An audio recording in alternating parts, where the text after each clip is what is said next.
University, the girls Under Armour All-American Senior Game. Booker Corrigan alongside Courtney Martinez-Connor, former star at Maryland. Courtney, this is a big-time all-star game. What's your big picture view of tonight's contest? When you look at an all-star team that comes together, it's hard for them to gel, to really mesh. But foremost, talking with the coaches, they said even though they've only had 2 practices, an hour and a half each, and they were more fun, the girls already know each other, which is quite amazing. That's a great point. That's a sign of great coaching, right? Hey, these coaches, they were players of their own right. They just finished college. So if there's anyone to coach them and to show them how to do things, these girls are it. And let's take a look at the North team specifically. Who are the stars that you're looking forward to seeing tonight? In order to get the offense going from the midfield, you have Marie McCool. She's out of Morristown, New Jersey, played at Morristown High School. She's a 3-time state champion. In her final 3 years, she has not lost a game. That says a lot. And then you have Lydia Sutton on the defensive end of the field, 5 state championships. People ask me, how can I have 5 NCAA championships? I redshirted. This kid has been on varsity since her 7th grade year. That's not too shabby. Let's look at the South team. It looks like they may have their work cut out for them tonight. You know, this is a group that struggled. The record is in favor of the North, 6-2, but if there's a team who's going to break that, I think it's this South group. Megan Whittle is an attacker who can get to the cage anytime she wants. She's shifty. She really gets defense on their toes, and she was actually the only high school senior invited to the U.S. tryouts for girls lacrosse. Then you have Gussie Johns in goal. She is a brick wall. It's going to be hard for the North to score on her. Love to hear it. I tell you, the Under Armour selection committee does such a nice job. Now, Courtney, put your selection hat on. How do you possibly come up with these high-caliber girls year after year? The selection process is pretty difficult. When you look at these girls, they're interchangeable in terms of they are all outstanding and I'm sure going to have great college careers. However, it's a tough process. There's a lot of good players who were left off, and that's not to say anything less about the girls chosen because they are amazing, but they could have a list of 100 out here and still have an amazing game. Love to hear it. We got the opening draw coming right along. Booker Corrigan and Courtney Martinez-Connor, the North team in their grays, South team in the white. Opening draw quickly controlled by the North. And Courtney, you and I have talked a lot about the importance of draw control. To somebody who's not familiar with women's lacrosse, they're not going to understand how it is really a skill. It's all about your technique. It's the quickness. It's how fast your hands are, but it's those people around that center circle as well. They have actual little codes that they give to one another. Hey, I'm going to draw it to myself. Box out, keep your girl at bay, or hey, I'm giving it to you over the shoulder, so be ready. It's these little nuances that they kind of do with one another, and again, at this all-star level, makes it that much more amazing. Early shot and a goal here, 24-18. Remaining in the first half, and the North jumps ahead 1-0 on a nifty little inside scoop shot. You gotta like it. North team working well without the ball. Courtney, how important is it in women's lacrosse to have those cutting plays, have those circles going? To clear space is the first and foremost thing you learn in youth lacrosse at the girls level. You want to clear space for a teammate while still having your head up, being able to pop back into that area, and they cleared space tremendously well right there for their teammate. But it's also about taking the ball hard to the cage, and that's something else that's learned at that young age. And Shayna Pirreca getting the job done for the North team, and she's right back at it. North back on the attack. They're controlling those draws, and it is of paramount importance. If you want to get momentum, the North seemingly playing make it, take it, early going here from Towson University in the Under Armour Girls Senior All-American Game. Olivia Cole, the North, Rebecca Farnation.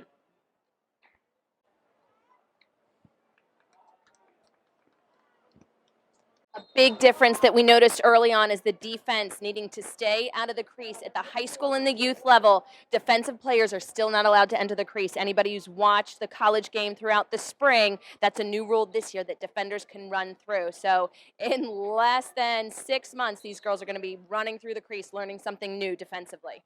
And that is an interesting little twerk of the game where you have in college they can cut through. You know, I've been covering some college women's lacrosse, and that's a new adaptation.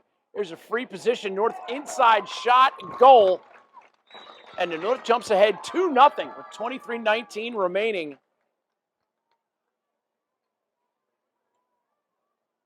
And they will go back to trying to obtain that draw control as they've done so well so far tonight.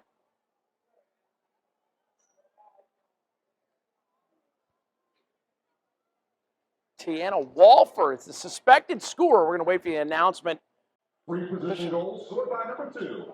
Oh, Isabella O'Connor. Casey Long. North, Isabella O'Connor. Goal from Yeah, a lot of O'Connor. people pronounce it Longo, but from the North it is Isabella O'Connor. Actually, I had a little lunch with her yesterday. She's a fantastic girl, as are all of these guys. They were helping us with the pronunciations. A tremendous event here as Under Armour once again finds a way to do everything we need them to do to put on an amazing event. And the folks at Corrigan Sports Enterprises, the staff, fantastic work. Again, the North winning those draw controls. A little shake and bake move on the inside. Thought we might have a shooting space violation there. Courtney, where's the obvious call? Like, how do you know when it's definitely a shooting space violation? It's the trail referee who's really looking for that safety call. A player cannot jump in front of the shooting lane to the goal cage unless they're a stick length away from another attacker. And it's for safety. It's a tough call to spot, but the referees down at the field level definitely have a better vision than what we do. What are we, 300 yards up? Yeah. Up here in the penthouse at Towson's Johnny Unitas Stadium, once again home to the Under Armour All-American Senior event. The boys' game just wrapped up. The girls' game just getting underway. Free position, North shot. Nice save on the inside by South goaltender Olivia Cole. She's holding down the fort right now. The South offense has yet to really possess the ball too much. It all comes down to the draw control. In women's lacrosse, there's no shot clock. There's no timer on, so you can literally hold the ball and win 1-0. And they have won every draw control in this game, and that's really what matters. Oh, a lefty stinger. Sweeping across the top of the inside with 21:51 remaining. Nice lefty shot. Now, Courtney, when you played, they didn't have the hard boundaries. They didn't have the sideline. They didn't have the end line. They kind of played it in the open field as natural boundaries. How do you think it adapted? Yeah, I think it was for the better of the game. It certainly cleaned things up. If an overthrown pass, not that you were rewarded for sloppy play, but it went towards the faster players, and that's not necessarily what sports should be about. Yes, you want athleticism, but you also want the crispness of being able to pass from stick to stick each and every time, as opposed to sometimes it was almost a play. Overthrow it, and your fast girl will get it. You let the Speedy Gonzalez go down and get it.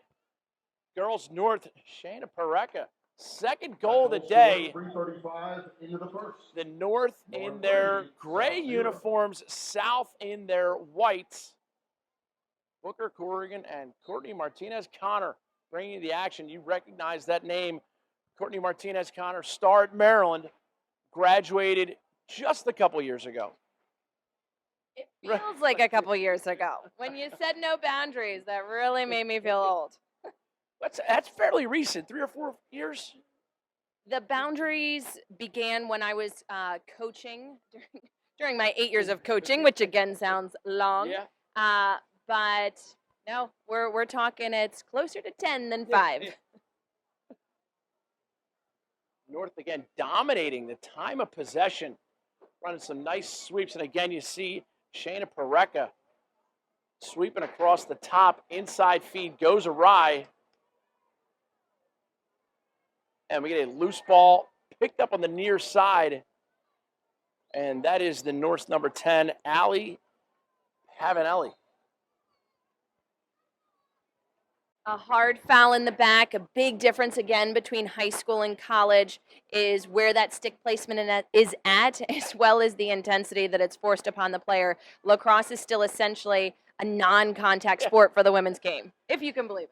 But now here's another one for you, Courtney. As we watch play go on and some of the top players in the entire country going at it, the state of Florida recently passed that helmet rule for girls. They're going to be wearing head protection.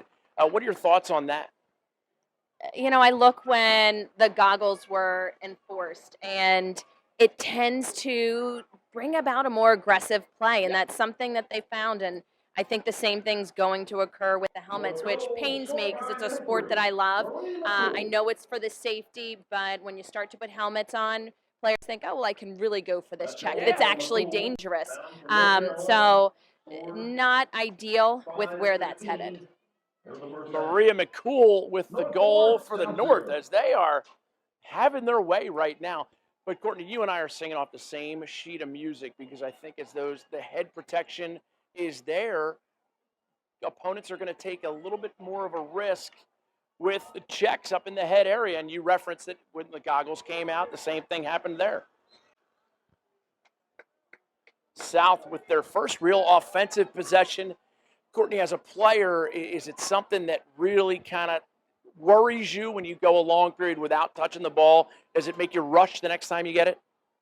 As a coach, ideally not. You want your players to settle that ball down, maybe pass it around a few times, get some touches, because the game has gone on for more than 6 minutes, and this is their first offensive possession. So to not force, just like we just saw right there, but to literally let the ball do the work. Inside feed, pinballs around before it's scooped in the North, taking a check to the head. Our conversation fairly timely there. And this is Julia Glenn, the midfielder out of Manhasset High School.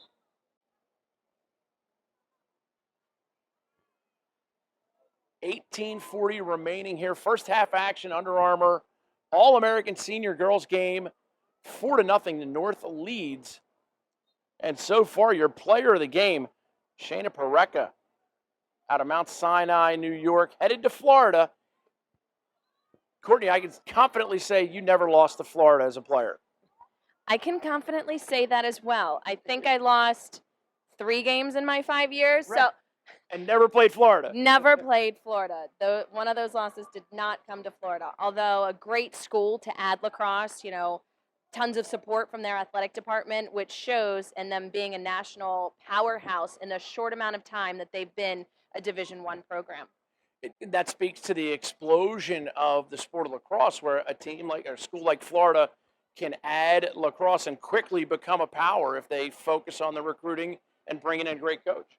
They did it right. They brought a coaching staff in 2 years ahead of time, so she really could recruit the best players. She was already looking at players before other colleges were and was able to lock up the #1 class for a break. Yeah. I mean, how often does that happen? I can tell you once it happened in Florida. Thanks. South comes away with possession. Kathy Rudkin, the midfielder out of San Diego, headed for Syracuse. Coach Gary Gate.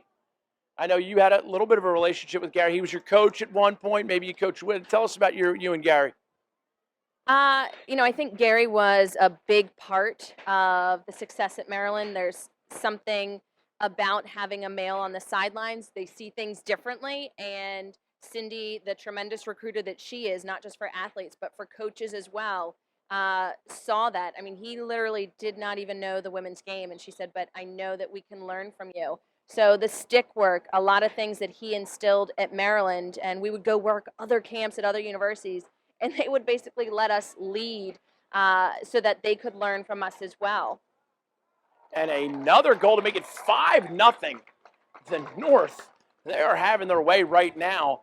Tough to see what number got the score. We can tell our PA address announcer is also having the same struggle. Under Armour putting on some fashionable uniforms, but a little tough from 300 yards. I thought your younger eyes would really be an advantage here, Courtney. If the South was scoring, I can read those numbers. We'll wait for that, and I'll call it out right away.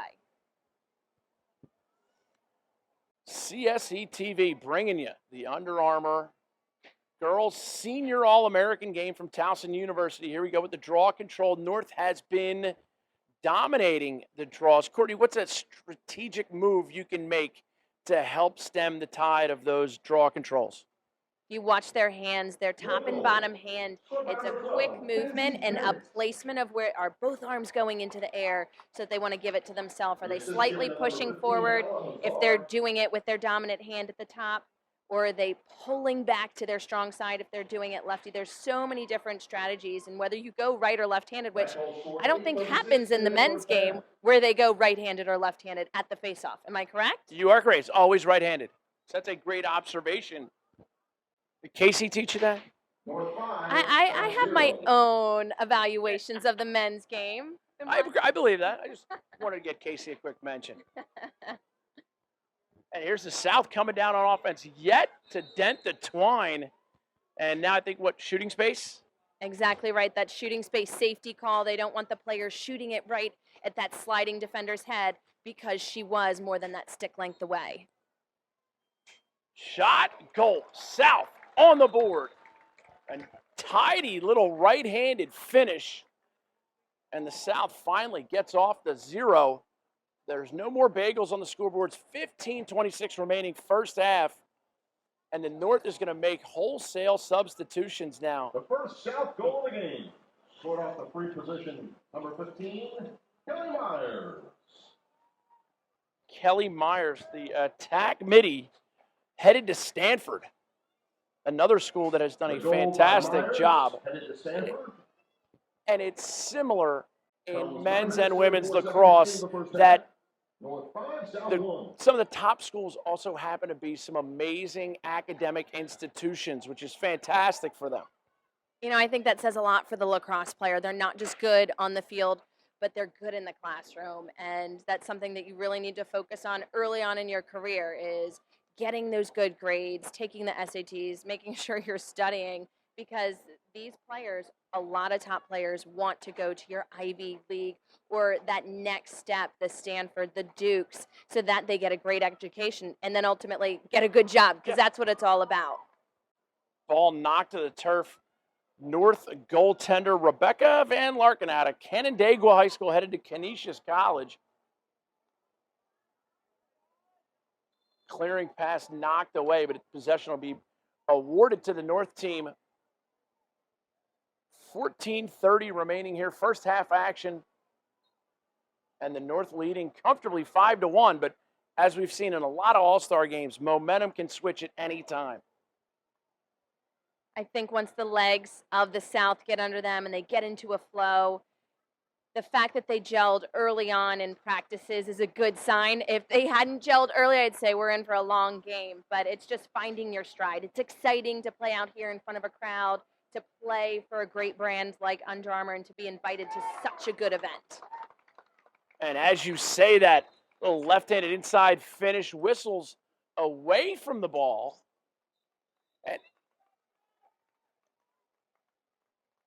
the goal's going to be good. Now, Courtney, I've done enough women's lacrosse games to know that there are times when goals are scored and they wave it off. We're going to take a quick break, but when we come back, we want to talk a little bit about why goals are waved off when the defense commits that penalty. But let's step away quickly.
Fans, a reminder to get on your phones and check out Under Armour Lacrosse on Facebook. Friend us and you'll get all the inside info on Under Armour Lacrosse gear, our best athletes, and our exclusive events around the country. That's Under Armour Lacrosse on Facebook. Run this now.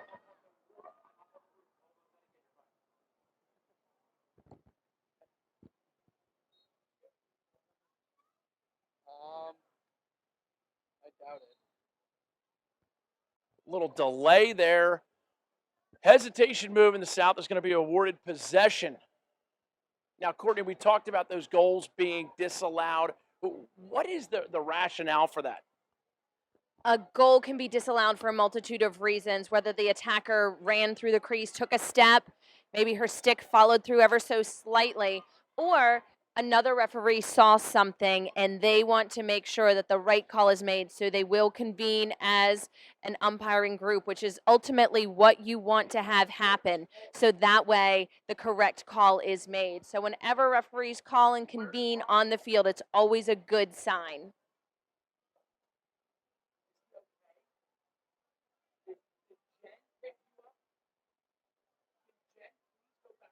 Looking at the South right now, they're being a little bit more deliberate, taking time instead of forcing anything inside as they've done on their previous 2 possessions, making sure that they make things count. And a behind the back pass to a top side cutter. You don't get basic than that. That's fancy schmancy. And right now the South working hard, making their second goal on the board. North 6, South 2. South goal, scored by number 12, Amanda Ignacio. The assist number 3 on the backhand feed by Corinne Russell. Number 12, Amanda Ignacio for the South with the goal behind the back pass by her teammate. Very smart, able to pass around the defender with the behind the back move. Georgetown from Wessels, off the Northwestern. Makes it North 6. And now 6-2. 12:40 remaining. Inside shot goal. Easy 5-hole finish. And the North team, every time the South seems to get a little bit of momentum, and Courtney, you and I talked a little bit about the importance of momentum, it can come and go like the fog.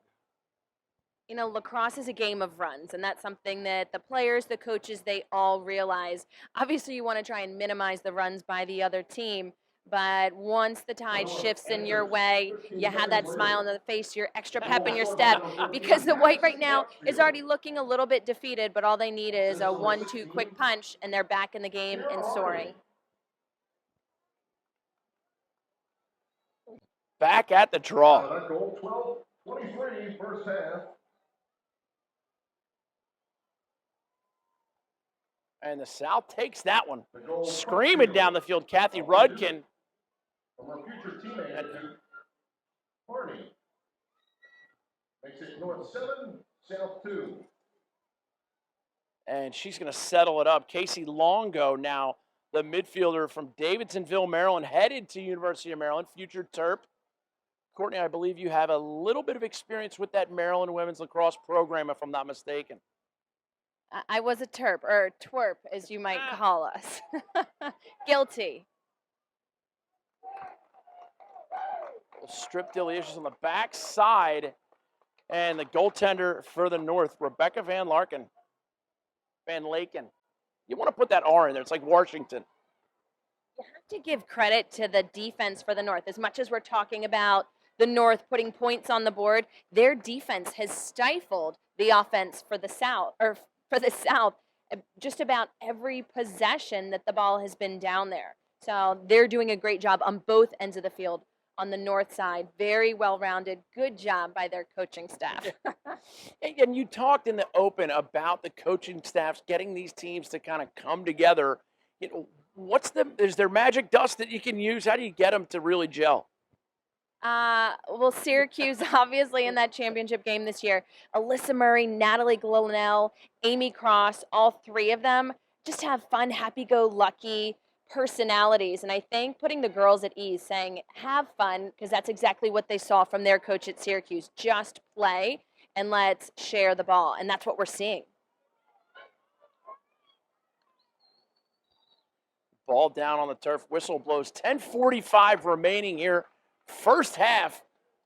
Booker Corrigan and Courtney Martinez-Connor bringing you the action here on CSE TV, the Under Armour All-American Girls Senior Game. What an occasion. Tremendous event. Courtney, they didn't have anything like this when you graduated from high school, did they? I can't say that they did. It was literally, you had your U19 tryouts, your North-South Senior All-Star Game, which when I played, Is that Baltimore. high school or college? High school. Okay. And that was the place to get to be in that North-South Senior Game. Yeah, we had the Southeastern Pennsylvania Summer All-Star Game. You get a green T-shirt or a white T-shirt, and you go play. Red. Yeah. Mine's red. And you go play. These guys get shooting shirts, shooting shorts, kilts, all sorts of sliders, shoes, cleats. It is an amazing festival of apparel. Not just the clothes they get, but look at their equipment. So their goggles, their sticks, everything is brand new. And some players say, oh, I can't play unless it's my stick of old. And these girls have adjusted well. So it shows the type of equipment that they're using is something that you can literally pick up and not lose a step. You're right, though. I can't play unless it's this one. And I mean boys, too. I'm not pointing it just at the girls. Boys. You might laugh at this one. In 2 of the 5 national championships I was lucky enough to play in, I don't know how you had to put your sticks into a particular row NCAA-wise twice. I noticed that I had the wrong stick. Not sure how that happened. In 2 different years out of the 5. And I was one of those players who did not care, but some are very superstitious, need to have their stick taped just right. And it's just, hey, go out and play, which is what these girls are doing, which I think is exciting. Love to hear that. Just go play. That's what I tell my kids, Cole and Mary. My daughter Mary, a budding young lacrosse star. She's been playing for about a month. What do you think? Recruitable? Why not? Yeah, right. She's 11. There's some coaches that have been at some 8th grade games. It's getting earlier and earlier. I hear some kids in utero are committed. Yeah, I don't know what the baby situation is over there with you and Casey, but maybe someday, we get 4. and, yeah, 4 little 4 kids 4 kids. out of you. Go, girl. Go, girl. Your fitness trainer must be doing something right. I don't know. Or else you were, 82 pounds when you started? Because you look like you're 85 now. You put on some weight. Thank you. Yeah. And I have. Don't bring it up. A whopping 86 pounds. We've weighed her. It's official. 8:29 remaining here. First half, 8-2 the score. North in the lead. And now they pick off a pass as it's attempted to cleared by the South team. And the North team, they're going for the jugular. Some of these games have gotten lopsided in the past. Some of them have been, very tight. We just had an overtime game for the men's game. It'll be interesting to see if the South has a comeback in them. A lot of lacrosse left.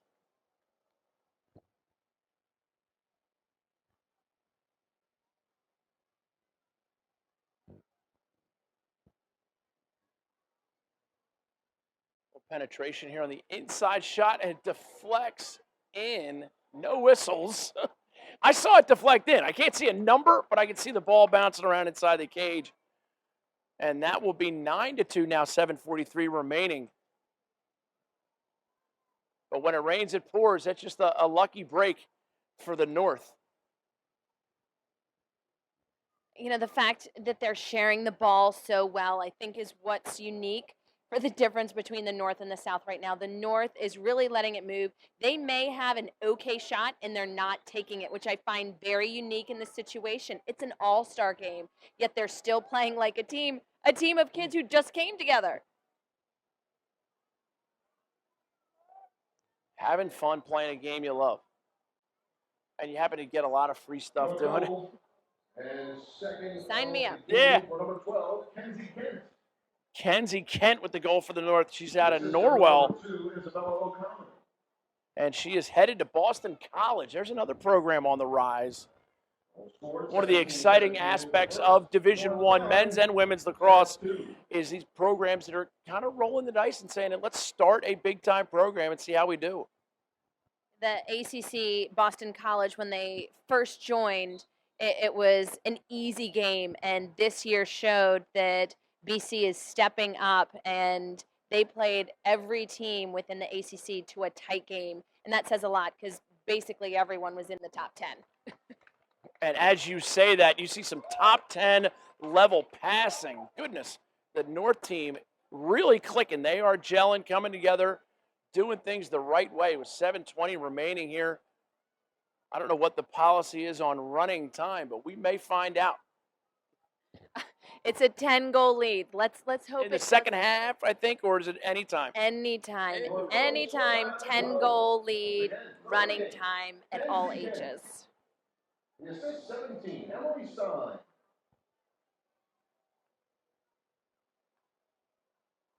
Goal scored, 17:40 mark, first half. North 10, South 2. South stick goes flying, and now a North player goes flying. As we have a little rough and tumble out there. Didn't look like anything dirty, just bodies colliding. I think the South is desperately trying to just make something happen the right way. It's not for lack of effort. Yep. I think it's just smart play. They need to be a little bit more heads up on the offensive end of the field as well as the defensive side. They're not matching cutters too tightly. It's the one-on-one, the not sliding, except in that instance, but a foul's called. So just a little more heads up in both of the 8-meter area for the offensive and defensive end, and they can pick it up. A game of runs, just like we said. Alahazar with the free position. Great save on the low side. Olivia Cole out of Alexandria, Virginia. She's headed to Florida. A lot of Floridas on this roster tonight. As the women's senior game getting going here at Towson University, the Under Armour event, the premier boys and girls lacrosse events all across the country. The underclass event is where these players put themselves on the map, and then the senior game, kind of the crowning achievement for the schools, and recruiting runs rampant at those underclass events. You coached for a little while, Courtney. Talk about your recruiting experience as a coach. As a coach, I remember when this event first began. My husband was a part of it with Corrigan. And, you know, they did it first class. You knew when you came, you were going to see all of the best local players and then players from different regions, and to see how much that it's grown, that now they have an uncommitted division. They really just make things very easy and accessible for the coaches. So, you know, you can go over here to see all non-committed players, and you can go to this age group to see all underclass. I mean, where else can you have that? Number 17, Emily Stein. You're right. It is kind of a catch-all where they give you the luxury of watching those uncommitted players, you know, during the day. And they even added the JUCO event. And is it now the North surges to 11-2? The JUCO, you had some great days. That's probably my favorite part that they just did. I think that's amazing. There are so many great players who go to JUCO, whether it's for grades or they just weren't ready to commit to a D1 school yet. And why not? College coaches go to their game. So put an event together, and I think this is the first one there is. I was fortunate enough to help out with the Metro JUCO tryouts for the men's division, and it was unbelievably well attended by college coaches as well as young athletes who are trying to get to the next level. And they're not picky in that they don't, you know, have to go D1. They just want to end up have some fun times playing a sport that they really like. North again with possession. And a high pass and turn it over to the South. And this could be the beginning of the comeback. This could be where the momentum swings.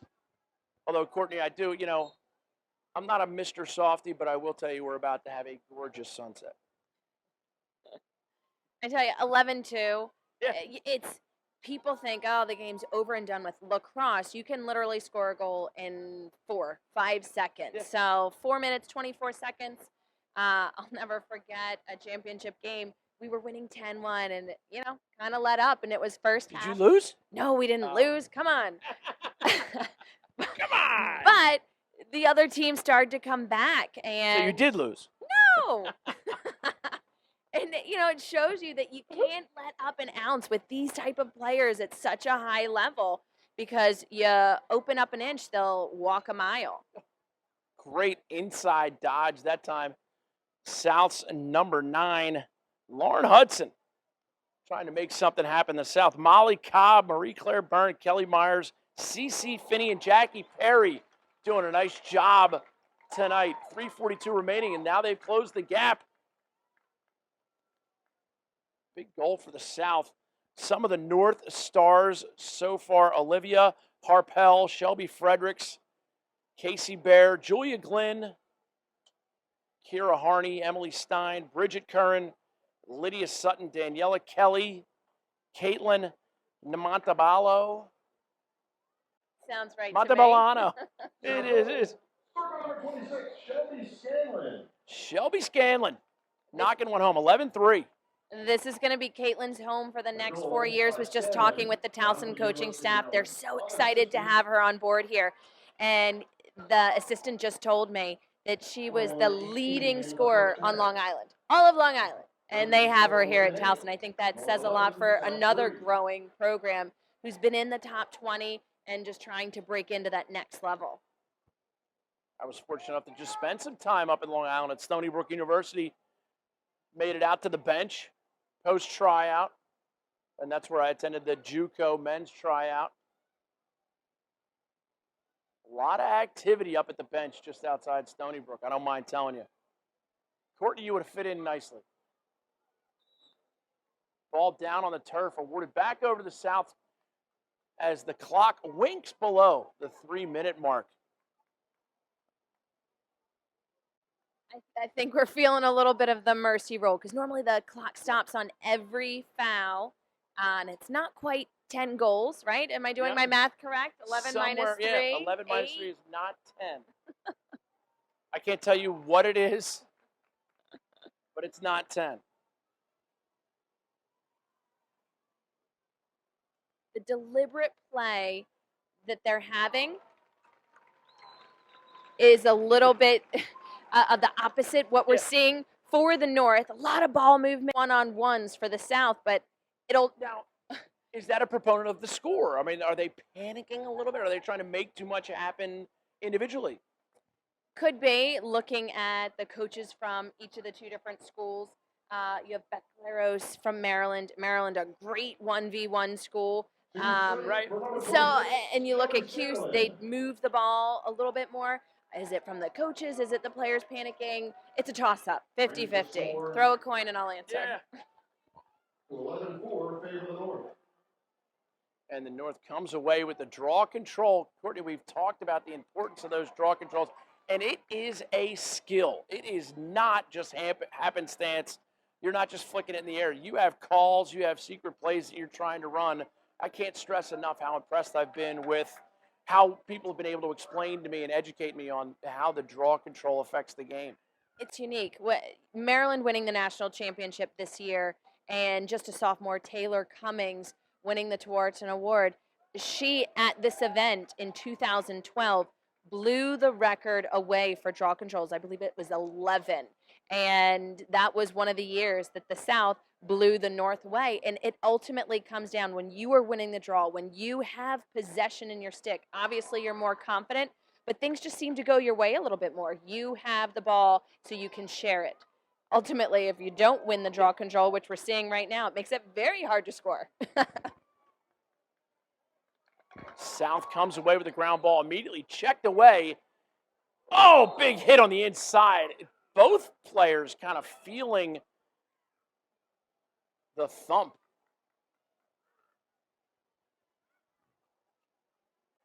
They give possession to the North, as they should. The South player got a little aggressive there, got a little bit too into it. And here's a shot by the North. Shot goal, stick side high. Bringing it, slinging it, and stinging it.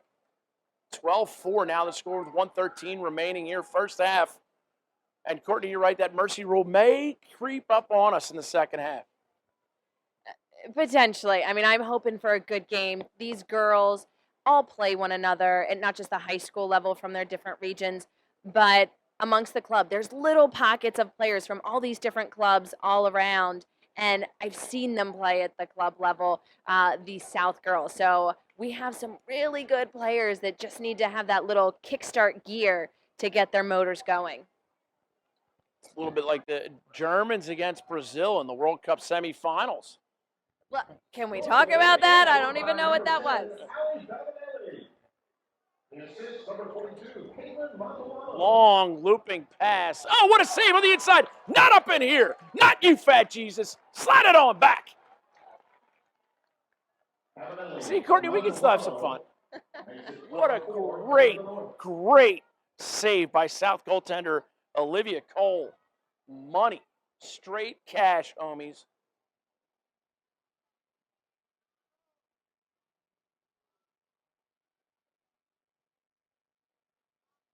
That little save right there does seem like the players have an extra pep in their step. That's all it takes. One small little move. Speaking of extra pep, somebody get a little extra pep in their cross check.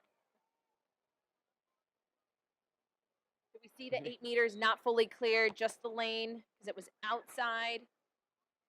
Kathy Rudkin turns, gives it back. And now the South trying to penetrate.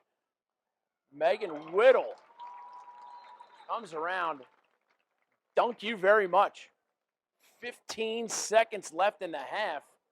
And the South cuts it 12-5. Doesn't have a bad ring to it. It doesn't. 7 goals. That's nothing. The game is not out of reach. Megan Whittle right there from McDonough. I mean, again, one of the premier players in the country. She just scores at will. She scored and just continued to jog off right to the restraining line like, here, let's go again. Give me the ball. I mean, she's a game-changing type player. And the fact that College Park has her, it just ups the level of their university again, which I'm not even sure they needed because they have so many great players that are on the field, on the sideline. It's just amazing how they consistently reload. It was a building year for them, and yet they won the national championship. Rebuilding year that they hung some wood. Gotta like that. South possession with just 7 seconds now left in the half. Oh, long looping pass picked off on the inside. And that'll do it for the first half. 12-5 the score. North comfortably ahead, but the South trying to creep back in it. We'll be back with second half action right after these short messages. The Maryland Rough Riders draw the top talent from the entire Mid-Atlantic region. They're backed by over a decade of high-level club lacrosse coaching, player development, and player recruitment assistance.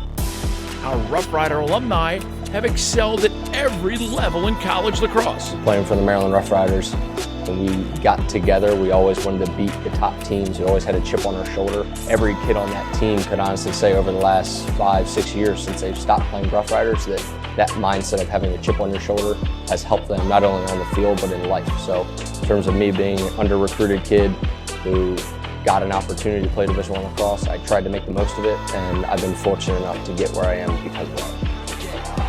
More to the goal, scores! If I was a high school lacrosse player right now, I'd definitely try out the Rough Riders. It goes far beyond the lacrosse. It really helps you prepare for the next step when playing in college. As far as the practices are concerned, you're going to have those college level practices which really help you ramp up, connect with coaches, and not only that, but respect your peers and play at a high level. Let us show you how we work to get the most out of every player through clinics, tournaments, and provide a great experience for club lacrosse players.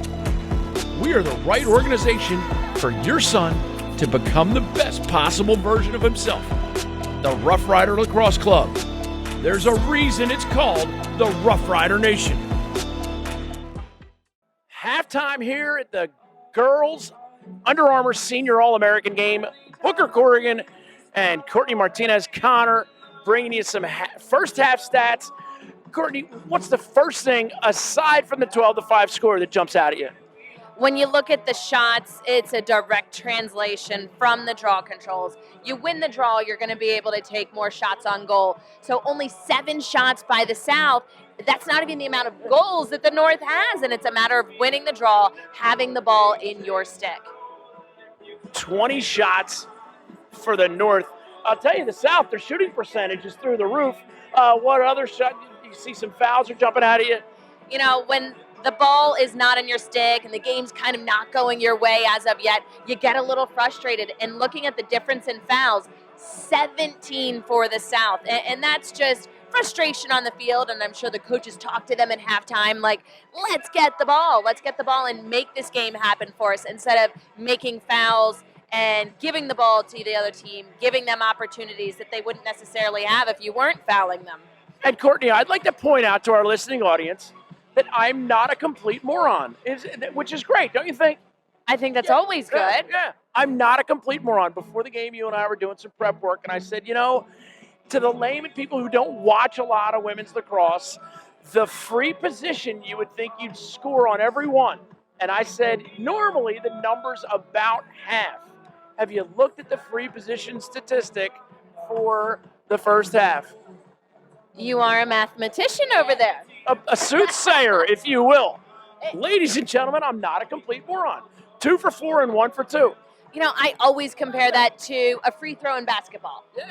You have people coming crashing in harder in lacrosse, but not everyone makes the free throw. And it's tough to do in a game. Heat of the moment. Oh my gosh, I got to rush in and take a shot with crashing defenders. And a free throw in basketball, the percentage is up around 70, 75 for a whole team. And obviously the best shoot in the upper 80s or 90s. And here we are, 50% on the free positions, and these are the best high school lacrosse players in the country, but that also means these are the best goaltenders in the country. So half, I'm not too far off when I said half. As a coach, you want your team at that 70 mark, but in reality, that's not a bad day when you have half at all. When it's less than that, it's okay, we're getting on the line and we're working on these 8-meter free position shots. The North starting the half with a 12-5 lead here at Towson University. The Under Armour All-American Senior Girls Game. South wins the draw control to start the half, and away we go. Taylor Hench, midfielder out of Woodstock, Virginia, in now. And what a shot. Sting in the low corner. Driving hard, 30 seconds into the half, and they're cutting it 12-6. I think that's a statement right there. Win the first draw, take it in hard, and your first challenge to the goal cage is a goal. Against a great goaltender who's headed to Syracuse. She's going to face a lot of tough shooters in her day, but that's the kind of effort that they need throughout the whole second half in order to come back and make a good game of this. Taylor Hench with the drive and the goal. And you talked about your goalkeeper headed to Syracuse getting some tough shots. I think in warm-ups, Coach Gary Gate might have some tough shots for her, too. That's what he's known for. He's known with playing with his players, his entire staff. They play on the field. They like to really work goalies as well. Does he play with a girl stick or a guy stick? Girls. He can do everything with a girl stick that he does with the guys. It's a bit crazy. Gary Gate, without question, one of the greatest. Although, here on Towson's campus today, coaching in the underclass event, the Philadelphia team, a 4-time first-team All-American in the name Frank Urso was here. Cool. Yeah, Maryland Terrapin. And an inside shot, goal. And the North answers quickly. Some of the North stars from that first half, Caitlin Montebalano, Selena Lasota, Daniela Kelly, Lydia Sutton, Emily Stein, Ella Hazar, Madison Crutchfield. Thrilled with the way some of those gals have played for the South. Taylor Hench, of course, started the scoring here in the second half. Molly Cobb, Mary Claire Byrne, Sophie Davidson, Anna Hagerup, Olivia Michelson, and Olivia Blakeman doing a great job, with Stein scoring the most recent goal for the North, 13-6. North 13, South 6. And it's the sharing of the ball that I think they've just done better so far than the South. To have, out of the first half, 12 goals being scored, with 8 of them being from different players, that says a lot. And the 2 biggest goal scorers, Shayna Pirreca and Kenzie Kent, each with 3. I mean, it's not often on a team of all-stars that it's super spread out and working as one. And I'm just very impressed with how the North has come to pass, and literally from that very first draw control, working together. Inside shot denied. South, errant. Ball awarded to the North. And there's a little physical defense. Courtney, how physical can these girls get when they're one-on-one defending the ball?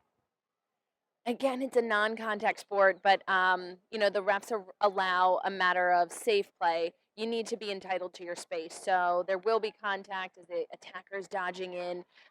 You want to have good defensive, I call it hug-a-tree positioning, and if that attacker's coming into you, it's even keel pressure. There's a no call, but if a defender pushes out with her arms, that's certainly a call right away, illegal. Or if an attacker drops her shoulder and really leans into the defender's space, that's going to be a foul, a charge going against that attacker. And say it again, hug-a-tree positioning? Hug a tree. All my little kiddos out there, they know what I'm talking about. Love it. Dropping some knowledge on the reg. Courtney Martinez-Connor, former star at Maryland, played a couple games, right? Couple. A few. Here and there. And I've seen a couple games in my day. North slowing things down as the clock trickles down below the 22-minute mark. Second half action. South surged ahead, 11-2 lead at one point. It's 13-6 now.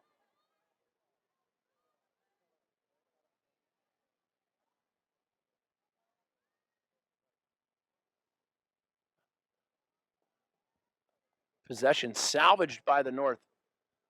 Little inside roll attempt. And now looking to feed. You can see how they have their eyes up looking to pass. A great team offense by this North squad.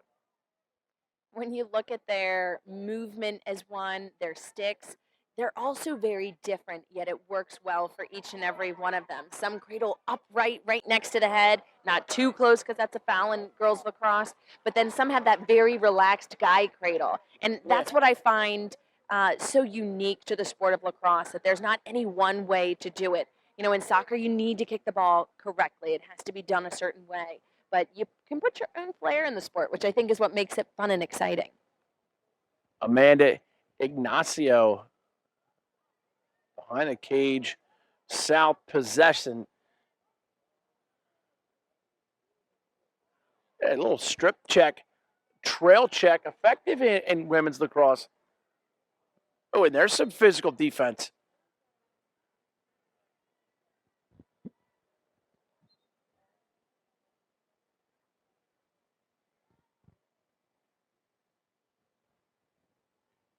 Clock creeping down towards the 20-minute mark here, second half. North in their gray uniforms, South in the whites, and that's going to be a little bit too much contact. Probably an easy call for any official. Did you see her change of direction? It was back and forth. You'd have to foul her in order to stop her. She was too quick.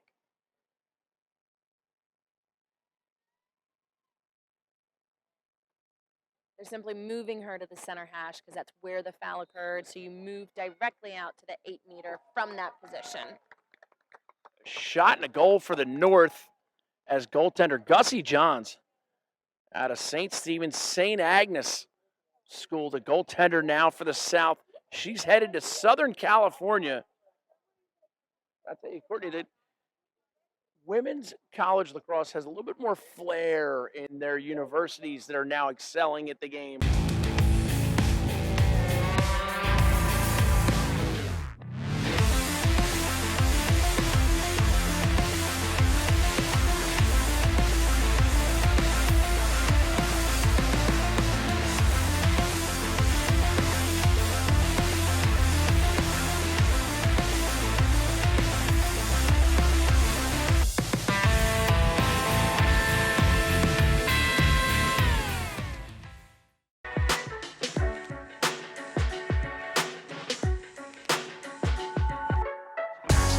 High school lacrosse career. But when the kid touches the ball, he scores goals. Say hello to Matt Rambo. Look at the spin move. As Rambo steps in, sticks it. Awesome.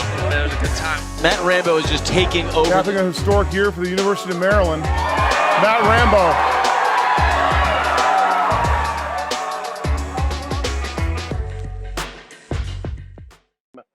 In the form of Southern Cal, Florida, Northwestern, big party school.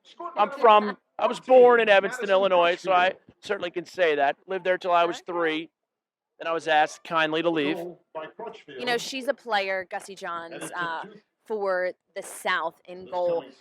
She's one of the most athletic players I've ever seen. So, yes, she's in goal, and I think that's something unique for the girls' game. It's becoming more like the men's position. You need an athletic player in there who can move quickly, but she can throw, little tidbit, the ball the full length of the field. Full length of the field. Like, I can't do that. Right? It's a bit crazy. Very strong, and she chose USC because they have probably the best goalie coach out there right now. Let me see if you can guess. She plays for the U.S. team, and she tried out for the Long Island Lizards, made the practice squad. Oh, is it Megan Fiorito? It is not. I just love Megan Fiorito. One of my kids' favorite babysitters. So, yes, I know it wasn't Megan. But no, so to choose a school to know where you're going to get quality coaching and be in a great atmosphere, I mean, LA, right? It's beautiful weather. Snoop Dogg. A couple stars here and there. Why not? You know, Might even bump into Courtney Martinez-Connor and Booker Corrigan and so, yeah. We're not on the Walk of Fame or I was going to yet. say our Hollywood star. Yeah. That too. Not quite on the Walk of Fame. Somewhere between Cher and James Dean. It's fine with me. Nice save. On cue. Gussie Johns makes the save. And now the South looks to clear. 14-6 your score. 18-25 remaining here. Second half. Great evening for the girls. And I'll tell you, for the first 8 years, the girls always played first. So they played in the blazing 5 p.m. heat. And the boys would come out and play in this pleasant atmosphere. Now the girls get spoiled as we watch Kathy Rudkin out of San Diego. Speaking of Southern Cal.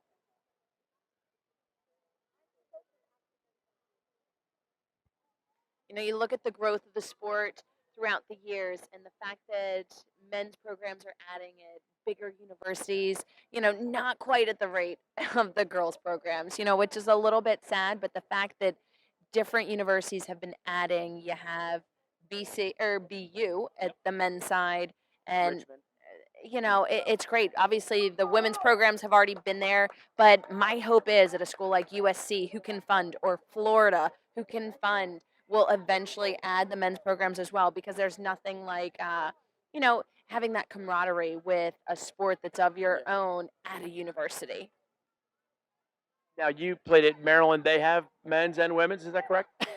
They do, and we all tended to marry one another. There's literally, obviously, myself and my husband, and I have at least 10 other teammates that did the same thing. Kathy, the coach at Maryland, Kathy Reese, she married her Ryan husband. Reese. Yes, I tell you, I could go through the list, and it's, you work on the same schedule with classes, with going to practice. Obviously, it's the same sport, a little bit different rules, right? There's no pads and helmets, but, you know, it's fun to be able to watch them and support and vice versa. So, you know, that's a big part of the college game. So it's what I wish upon everybody else, that they get to have that at their university. It is. There's almost like a brother and sister type bond, and then sometimes the relationship goes even further, which is fantastic because it's, you understand and you empathize with, you know, the struggles, you know, the tough losses, and sharing the joy of the joy of victory and the agony of defeat. I heard that somewhere. Strip away, goaltender Melina Woon Avery out of Armour, PA. They've listed her. She's a big Philadelphia Flyers fan. Wants to see the Flyers win the Stanley Cup in the next 3 years is what she put down on her questionnaire. Oh, a little behind the back. Love that. And it was at the right time, improved her angle. That's when you use it. We've already seen the North or the South being very sneaky and shifty with their passes, but when a defender is denying that strong side, that's what you got. Why not? Behind the back. BTB.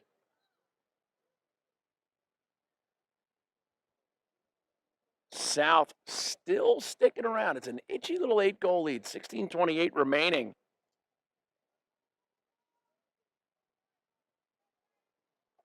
South goal scored by number 12, Amanda Ignacio.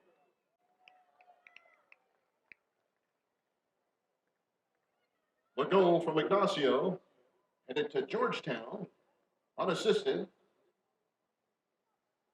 Scored 8:32 into the second half.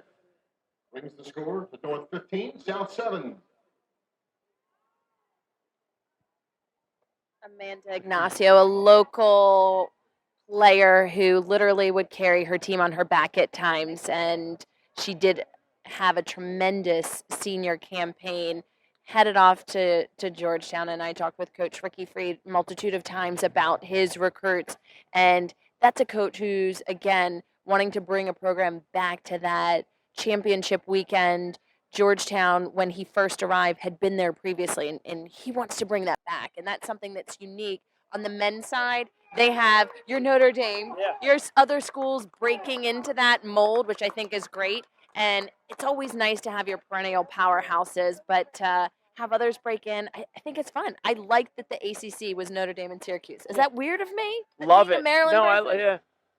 I'm so sorry to see Maryland leave the Yeah, ACC I because can't it's even. that traditional Uh-huh. grouping. No, very sad to see that. I know it'll be a whole new generation that doesn't even have a clue that Maryland was ever in the ACC. Nice passing and shooting, and the North finds a way to extend their lead again, 16-7. Now the score. Courtney, what are you liking about the way the North is playing offense tonight? That they share the ball, they move it well, and when they're shooting, it's not at a bad angle. They're taking quality shots when they're available, but almost when they're 100% there, that was a 1v none. You don't get any better than that.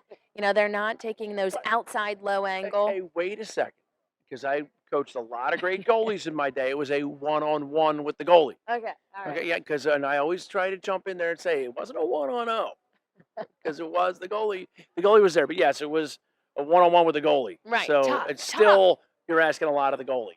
Big time. You know, goalies that comes up with those saves, you know, it's thank you, Jesus, that they stepped up. But you can't expect your goalie to make that save in a game against the top high school players in the country. That's too difficult of a job.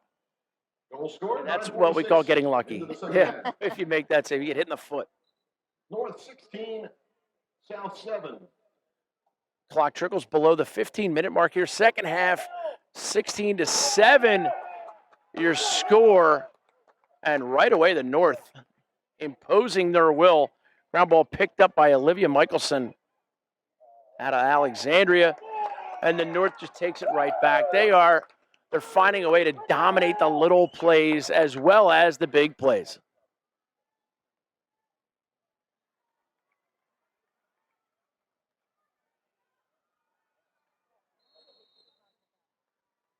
And shooting space. You're getting good at this. Oh, yeah, it's not my first rodeo. You know, out hustled when you're a midi and you're getting back in and the opposing team is busting their butt onto the offensive end of the field. That's something that can't happen. You got to have some pride and finish the game out strong. What a save on the inside. Gussie Johns just slamming the door. Unfortunately, she's right back at needing to step up. But Gussie Johns might be the MVP of this game. She's made an abundance of great saves on the inside. What a pickoff. And now the South has a chance to rise again. When you look at the scores second half, you think, okay, the North has scored 4 goals and the South has scored 2. Much better than how the game began. Yes. So there's been an increase in the level of play, but I still think it could go that much more. Knowing how these players and the universities that they're going to, you know, they have more inside of them. It's just shaking it out. Yeah. And the great trail check. Hustle defense. Tiana Walfer out of Ellicott City making that play. And they've had some tremendous play all night long. Olivia Blakeman doing work down there, as well as Lauren Hudson and Kathy Rudkin. I've been impressed with Kathy Rudkin. Here she is with the ball in the middle of the field.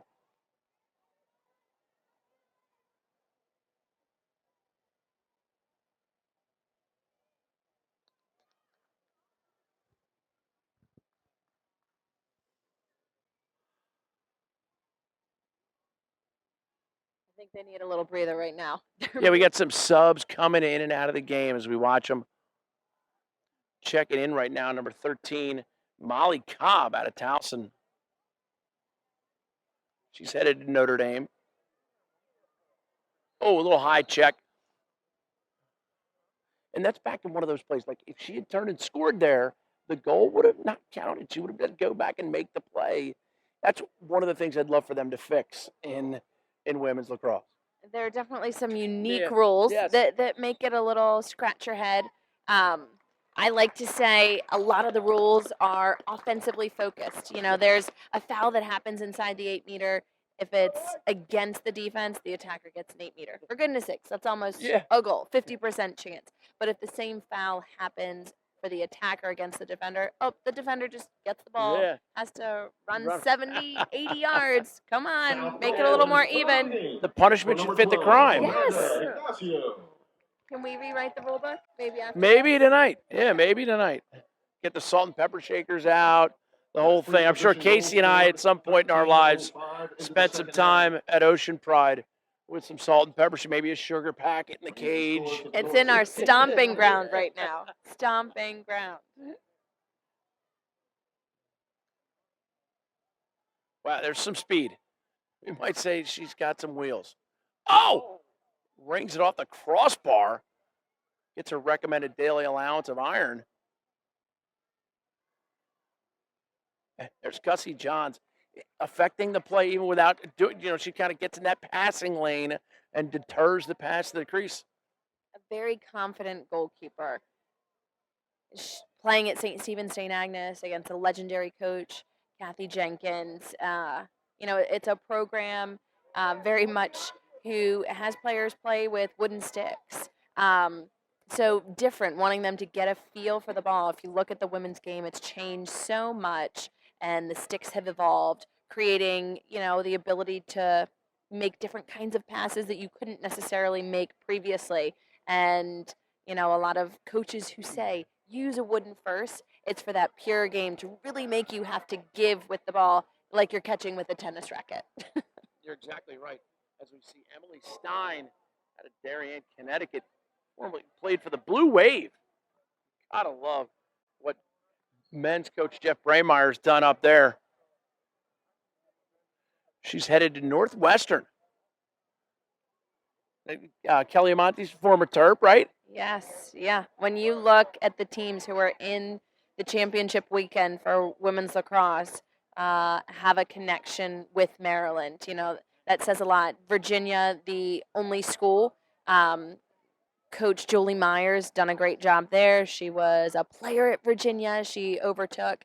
But every other player had a connection. Or I should say every other coach was somehow, way, shape, or form connected to Maryland. Gary, obviously an assistant. Yep. Kathy, a player. And Kelly Amonte, a player. Amazing. All of them in their own right. And Jenny Slinghop, the Carolina coach, played at Carolina, right? Jenny Levy. She was teammates with Julie Myers at Virginia. Oh, okay. Kirsten Kimmel Okay. at Duke, Maryland player. ACC. They all kind of stick together. Yeah. They're all very good friends. It's nice to see. So while you can battle it out on the field, then they still can go on vacations together. Are you telling me? I know it does. It does. There really are some guys who are, true friends. And yes, they do battle it out, in games. And the first one that comes to mind, obviously Dave Petromal and Scott Marr up at Albany.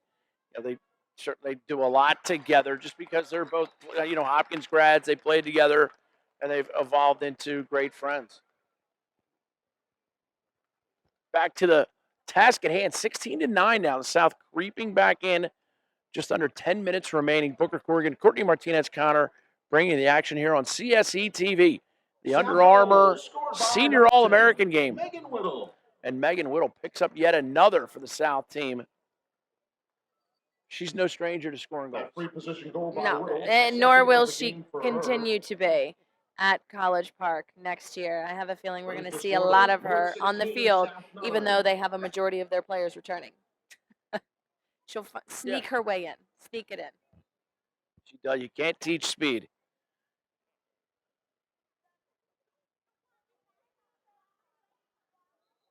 Ball saved on the far side momentarily, but then it goes out of bounds. It's going to be South possession. South now trailing by 7. Gatorade, who knows that every victory starts from within. Determination to come up big when it matters most. And I will tell you, hearing the announcement about the Gatorade sponsorship, they have been amazingly kind and accepting. My daughter Mary was working at the Gatorade tent all day today, and they couldn't have been nicer to her. So it was fantastic. And part of a sponsorship is also then following through with, making sure everybody feels great.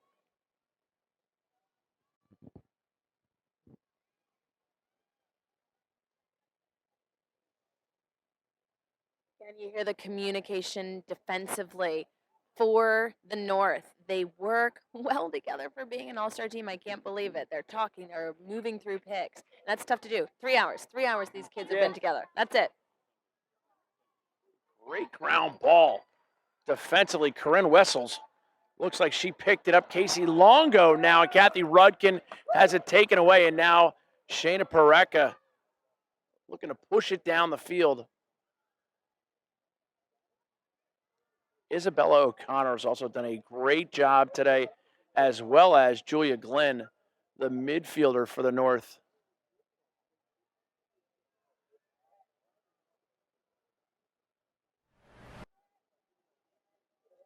And the North being a little bit patient right now. They don't want to take their foot off the gas, but they also don't want to floor it. It's too hard to tell good players to slow it down. They only have one speed, and that's fast. Inside roll, ball stripped away. Loose ball corralled by South defender Casey Longo. And Tiana Walfer, some nice hustle as Gussie Johns has it checked away. And it looks like Kathy Rudkin now looking to accelerate up the field. Checked as she throws it in the North, just tenacious all over the field tonight. They have pride in their ride. Yeah. I think I might market that. But no, they work hard all over the field. I've been very impressed with their play, and it's become evident why they are at a 6-2 advantage since the beginning of this event that Under Armour began. They just work hard. They have players who come and work hard, so it's no wonder that coaches want to recruit from that area, right?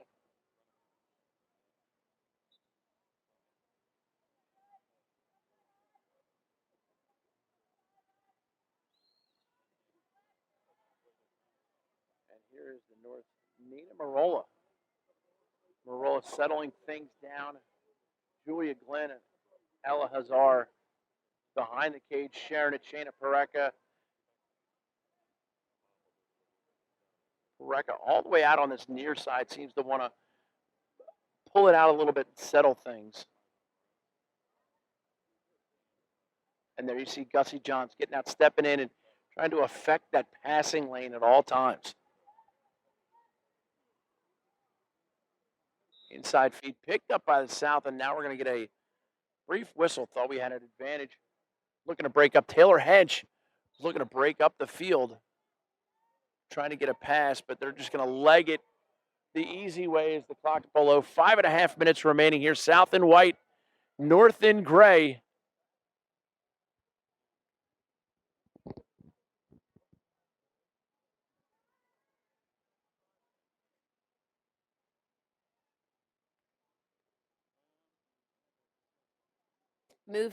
Movement, right? That's what we're seeing now. Very different than what we saw first half with just a couple goals on the board.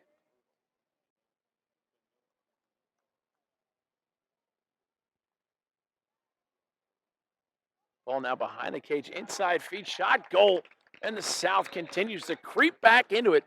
16-10, your score. Not sure if that was Molly Cobb. Might have been Cece Finney. Casey Longo may have also had an effect on the play. They're really coming on strong. 6 goals. It's doable, right? What did it take? 4 seconds to have a ball in the back of the net from the draw. The draw, ever so important.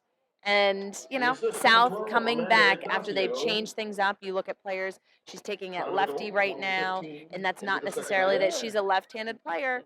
And we have South taking it with their right hand, changing it up, mixing things around a little bit differently. She's pushing it, so we just saw that quick movement. So she had a quick twist with her wrist and pushing it towards her attacking side. Oh, And now she switched to righty. yeah. So now Like two, a clinic. You've seen this game before. just a couple times. Yeah. And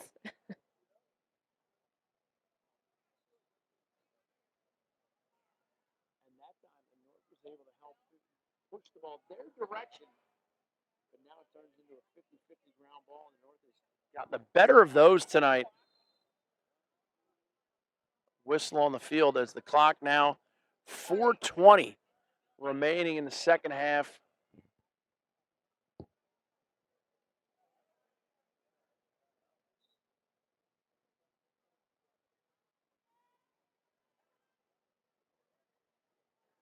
South pushing up the field. They are going to attack the cage. Great one-on-one defense.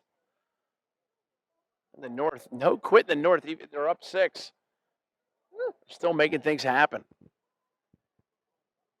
We see the time ticking down a little bit more of not desperation, but wanting to go hard towards the goal, which we didn't necessarily see the first time around. It was fiddling with the ball, taking not smart dodges to the cage or forcing the pass in.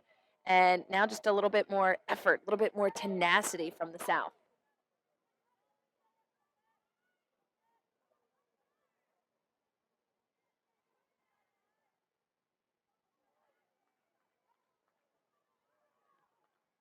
North settles things comfortably. Shayna Pirreca pushes it around the outside. Nina Marola, Shelby Fredericks, Ali Pavanelli.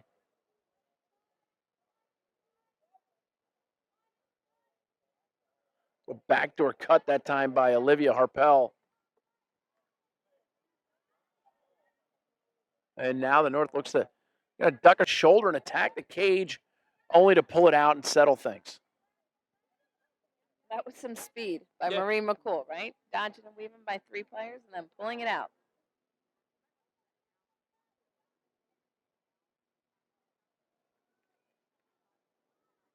I'm going to predict now that Marie McCool will step on the field as a freshman at Carolina.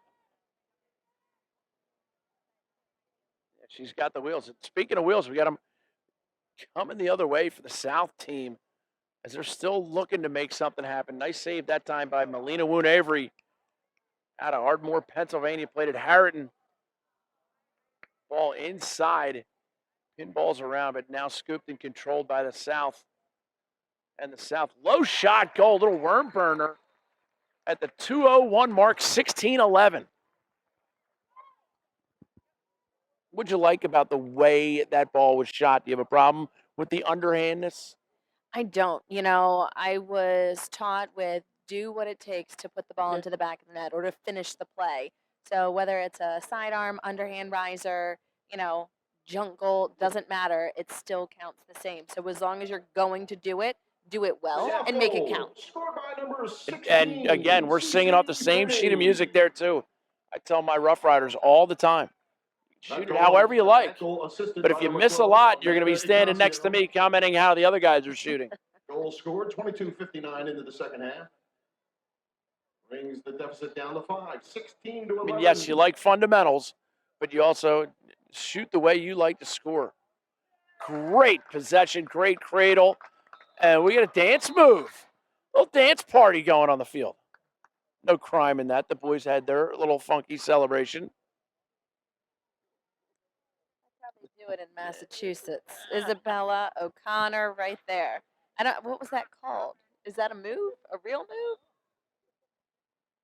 Can't even think of a way to goof around and say a name of a move there. I apologize to my fans who really expect me to. That was the School of Rock if you're not hardcore, unless you live hardcore. And we're having a stick check. Yeah, and the stick is legal. And Isabella O'Connor has a little fun with it, as well she should. 17-11 your score. 151 remaining here in the second half.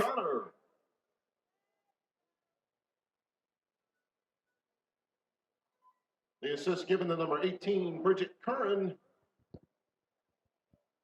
Time of the goal, 23:09, second half. North 17, South 11.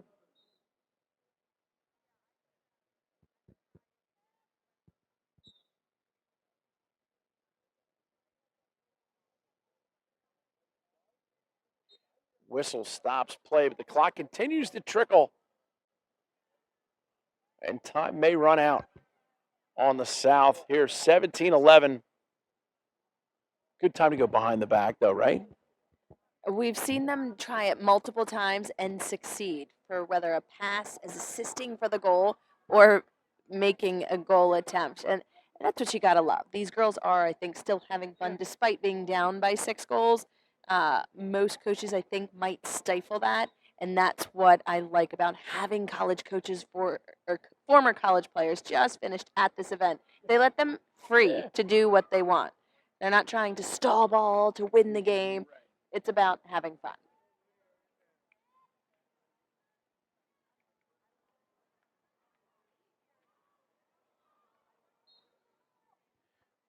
Loose ball corralled by the North, but it's going to be possession to the South. Procedural violation, obviously, right there in the middle of the field. And the South's Kathy Rudkin pushes it down the field. Kick save on the inside by Melina Wood-Avery. And now 30 seconds remaining here.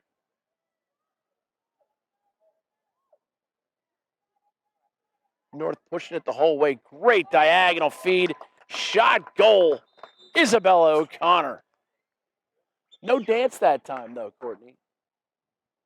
With 21 seconds left, she's taking the high road. Taking the high road right there. And I like that she waited until like the 2-minute mark to break out the dance, because you don't want to dance too early. Right? The North in the boys' game, the North had a little big time celebration. They ended up losing in overtime, but the celebration was still pretty mint. Was it a dance like Isabella? No, they had their entire team run down and surround the opposing goalie, and one of them faked like they took a picture. It's kind of funny. It's kind of funny. And the goalie handled it pretty. No, the goalie handled it pretty well. He was kind of like, yeah, because it's an all-star game. It's the best all-star game of its kind. It's the premier event in the summer. You want to have fun. You want to play. You want to win. Fittingly, Gussie Johns gobbles up the last one, and with 5 seconds left here, that will do it for Courtney Martinez-Connor. I'm Booker Corrigan saying thanks so much for joining us here at Towson University for the Under Armour All-American Girls Senior Game. 18-11, your final score to the North, ahead of the South. Big win for the North. Courtney, thank you so much for your time. Final thoughts. I think just an overall complete game for the North. They have to be tremendously proud of their effort. South, unfortunately, didn't show their true levels, but everyone had fun on the field, and that's what's important. Gotta love it. Thanks so much. We got to thank our friends at First Scout Filming. Great event. And Gatorade and Under Armour. I'm Booker Corrigan reminding you, you only get one shot at today, so keep it tight. 888-44-SPORT. Sportsman. Out of the Florida. Here we